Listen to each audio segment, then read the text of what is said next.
మొన్న బడ్జెట్ చూసుకుంటే అందులో కూడా పోలవరం కూడా మన విభజన చట్టం ప్రకారం కేంద్ర ప్రభుత్వం ప్రాజెక్ట్ ఇది.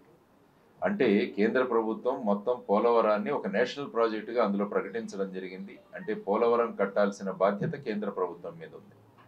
ఆ తర్వాత అప్పటి 2014లో ఉన్న రాష్ట్ర ప్రభుత్వం మేమే దీన్ని ఇంప్లిమెంట్ చేస్తామంటే అప్పుడు వీళ్ళు ఇంప్లిమెంటేషన్ ఇచ్చారు. దానికోసం ఒక పోలవరం అథారిటీ కూడా ఏర్పాటు చేయడం జరిగింది. ఆ అథారిటీ యొక్క ఆధ్వర్యంలో పోలవరం ప్రాజెక్ట్ నిర్మాణం కొనసాగుతుంది. కానీ పోలవరంలో ఇప్పుడు ఈ బడ్జెట్లో చూసుకుంటే దీని ఎత్తు 41.15 మీటర్లకు మాత్రమే పరిమితం చేస్తున్నట్టు ఒక చిన్న క్లాస్ కనపడింది.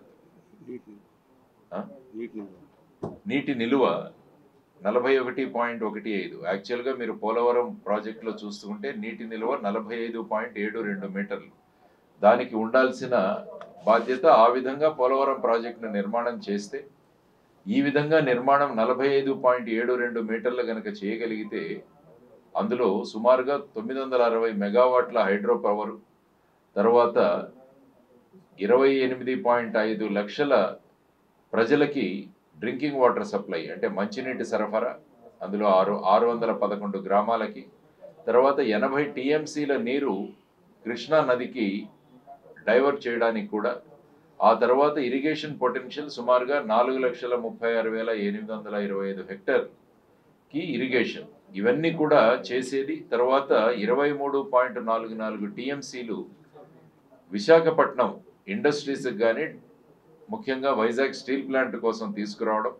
ఈ విధంగా అనేక ప్రపోజల్స్, అనేక విధానాలు ఈ పోలవరం ప్రాజెక్టు కన్స్ట్రక్షన్ చేయడం ద్వారా, నిర్మాణం ద్వారా వచ్చేవి. కానీ ఇప్పుడు దాన్ని 41.15 మీటర్లకు మాత్రమే కుదించడం జరుగుతోంది అన్నది మొన్న బడ్జెట్లో పెట్టిన ఒక క్లాజ్ వల్ల ఒక పెద్ద కన్ఫ్యూజన్ నెలకొంది రాష్ట్ర ప్రజలకు కానీ, పోలవరం ప్రాజెక్టు సందర్భంగా కానీ.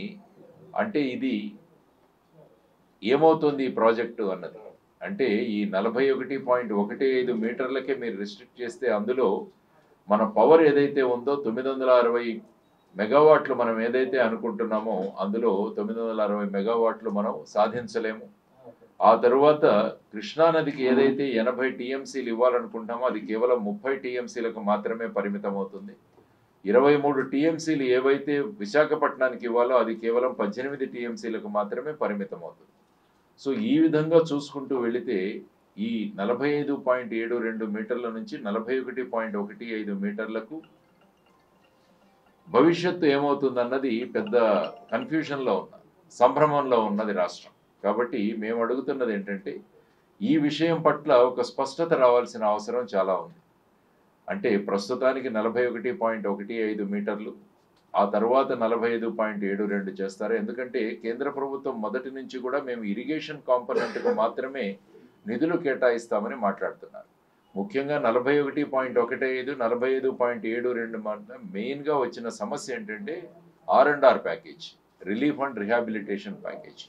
సో దీనివల్ల కేంద్ర ప్రభుత్వం మేము కేవలం ఇరిగేషన్ కాంపోనెంట్ మాత్రమే చేస్తాము అంటే మరి రాష్ట్ర ప్రభుత్వం ఎలా ముందుకు వెళుతుంది అన్నది కూడా ఒక ప్రశ్న.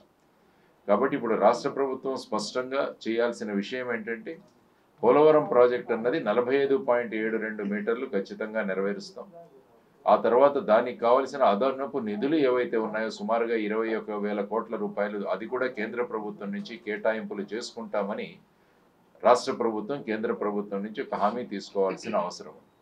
లేకుంటే ఏమవుతుందంటే ఇది ఒక పెద్ద బ్యారేజ్ లాగా అవుతుంది, ఒక రిజర్వాయర్ లాగా అవుతుంది. దానివల్ల సుమారుగా 200 టీఎంసీల దాకా అనుకున్నది 115 టీఎంసీలకు మాత్రమే పరిమితం అవుతుంది. సో ఈ విధమైన సంభ్రమం పరిస్థితిలో మన ప్రత్యేక హోదా సాధన సమితి ద్వారా రాష్ట్ర ప్రభుత్వానికి, కేంద్ర ప్రభుత్వానికి కూడా ప్రజల్లో నెలకొన్న ఈ సంభ్రమాన్ని త్వరలో మీరు పరిష్కరించాల్సిన అవసరం ఉంది. పోలవరం ఏదైతే నేషనల్ ప్రాజెక్ట్ అని కట్టారో అది 45.72 మీటర్లకు ఉంచాలి. దాన్ని ఎట్టి పరిస్థితుల్లో కూడా 41.15 మీటర్లకు కుదించకూడదు.